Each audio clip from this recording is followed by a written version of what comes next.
Bonjour et bienvenue à tous pour ce nouveau journal du Cinémed. Nous vous proposons aujourd'hui une édition spéciale consacrée au cinéma tunisien. Pourquoi est-il mis en avant et qu'en pensent les équipes tunisiennes? Éléments de réponse avec Camille Da Silva et Stéphane Amalian. Ils sont réalisateurs, producteurs ou encore acteurs, tous viennent de Tunisie. Ils se sont réunis pour parler du cinéma post-révolution. Ils partagent le même constat, la production de films est en forte augmentation. Il y a 10 ans, on en produisait, peut-être Dora va me corriger, on en produisait autour de 2-3. Là, on en est à 15-20. Donc, sur le plan quantitatif, ça c'est un fait. On a constaté depuis 2-3 ans une émergence de nouveaux talents en Tunisie et on voulait faire le point. Est-ce que c'est un feu de paille? Est-ce que c'est quelque chose qui est vraiment en train de devenir un vrai courant dans le cinéma méditerranéen, une vraie révélation? Mohamed Benatia est un jeune réalisateur tunisien. Son film Eddy a été diffusé en avant-première. مش تعمل عائلة راه راس ولدي اللي نعملوا فيه الكل في مصلحتك.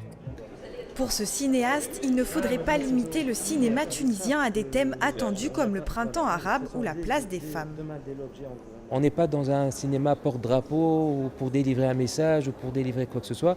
C'est à travers une histoire. Raconter des histoires, c'est le but du cinéma. Avant peut-être le contexte politique, social ou religieux. Si le cinéma tunisien est en pleine mutation, il peine pourtant à être diffusé dans son pays. La Tunisie compte seulement quelques dizaines de salles de cinéma pour 11 millions d'habitants.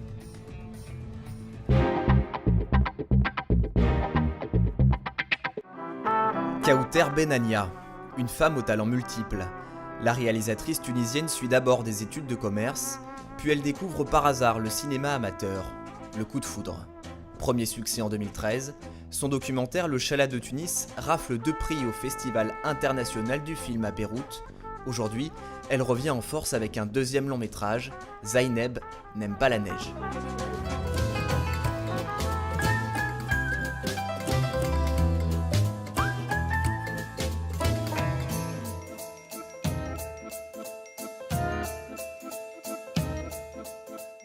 Kaouter Benania, bonjour. Bonjour. Votre deuxième long métrage vient de sortir, Zaineb n'aime pas la neige. C'est quoi le thème central de ce documentaire? Le thème central, en tout cas moi, qui m'a donné envie de faire ce film, c'est grandir en fait, c'est l'initiation à la vie. Parce que mon personnage principal, c'est une préadolescente, je la suis de l'âge de 9 jusqu'à 15 et c'est un âge fascinant pour moi. Il se trouve qu'il y a au milieu aussi une histoire d'immigration, de déracinement et de réadaptation à une nouvelle vie dans un nouveau pays qui est le Canada, apprendre une nouvelle langue. Oui, grandir, c'est le thème qui m'intéressait le plus au milieu de tout ça. Une de vos caractéristiques, c'est de faire du documentaire, c'est un format un petit peu particulier. On est dans la vraie vie, c'est une fenêtre sur la vie. Pourquoi vous avez choisi ce format-là? D'abord, le documentaire, pour moi, en tant que réalisatrice qui fait par ailleurs des fictions, c'est très formateur pour la fiction. Et ça sculpte le regard également, donc c'est très formateur et c'est une superbe école où on a beaucoup de liberté, contrairement peut-être à des films un peu plus grands où il y a plus de contraintes. C'est pas compliqué de travailler seul parce que j'imagine qu'il faut, pour le coup, faut croire à ce qu'on fait.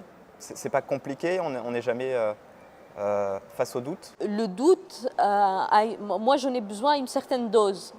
C'est-à-dire le doute, ça me permet de chercher, ça me permet d'être éveillée et de perfectionner ce que je suis en train de faire. Oui. Merci Kaouter d'être venu sur notre plateau. Merci à vous. Notre image du jour est consacrée à l'exposition Willis from Tunis, des caricatures réalisées par Nadia Kari pendant la Révolution tunisienne. Visite guidée avec Diego Badia.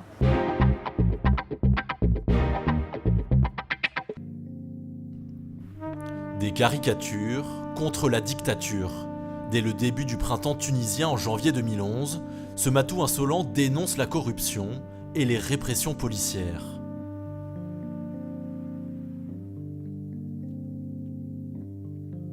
Depuis, le chat dessiné par Nadia Kari est devenu une des icônes de la révolution de Jasmin, une satire des travers de la vie politique tunisienne.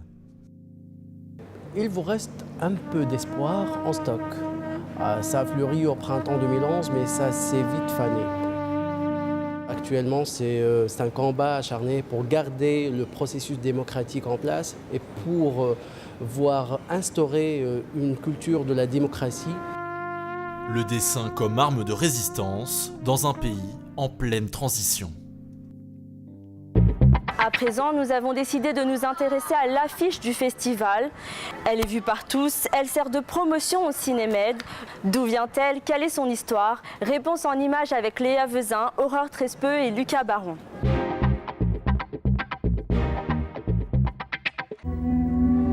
La Méditerranée, deux jeunes, des couleurs chaudes, c'est l'affiche du 38e Cinémed pour refléter l'identité de cette édition 2016. Derrière cette photo se cache toute une histoire. Un jour, en faisant une recherche sur le film Heidi de Mohamed Benatia qui a été présenté au Festival de Berlin en février dernier, je tombe sur cette photo sur laquelle je flash. Et en faisant des recherches, on a découvert que c'est une photo extraite d'un court-métrage qui s'appelle Renaître de Jean-François Ravagnan. Séduite, Géraldine Laporte contacte le réalisateur pour que sa photo devienne le visuel de cette édition. Elle aimait l'image parce qu'il y avait quelque chose de l'ordre de la vitesse, de la jeunesse, quelque chose qui allait vers l'avant. Dans le film, c'est un moment où le personnage principal, Sarah, c'est un moment d'introspection, c'est-à-dire qu'elle a quitté sa famille, elle a menti, elle a dit qu'elle allait à Paris, en fait elle est à Tunis. Et donc c'était un moment dans le film où j'avais besoin d'un moment un peu de flottement, comme ça avec le personnage, de le regarder évoluer.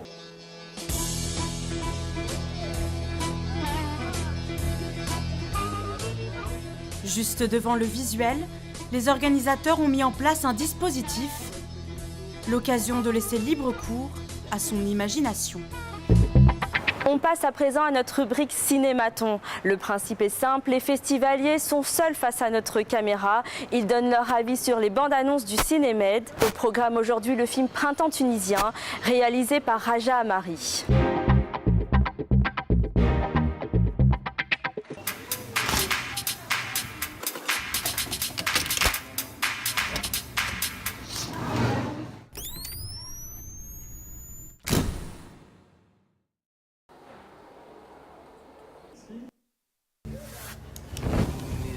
Tunis 2010. Le peuple n'en peut plus de ce régime. Un printemps agité. La bande-annonce donne une image de dynamisme. Un sujet intéressant. Elle ne me résume pas peut-être, ou elle ne me donne pas un stimule ou une excitation pour aller voir le film. C'est vraiment ce genre de film que j'aime parce que c'est pas vraiment de l'action, ça touche plutôt à des problèmes sociaux. Pour 3000, je me retrouve à Lampedusa. Ils l'ont eu. Je suis intrigué par ce qui a pu se passer, surtout avec l'historique du printemps tunisien. On va voir s'il sort du lot par rapport à pas mal de films sur ce thème. Ça me donne quand même envie d'aller voir ce film. Un printemps insurgé. Le printemps de tous les espoirs. Merci de nous avoir suivis. On se retrouve demain pour une nouvelle édition. Bonne projection.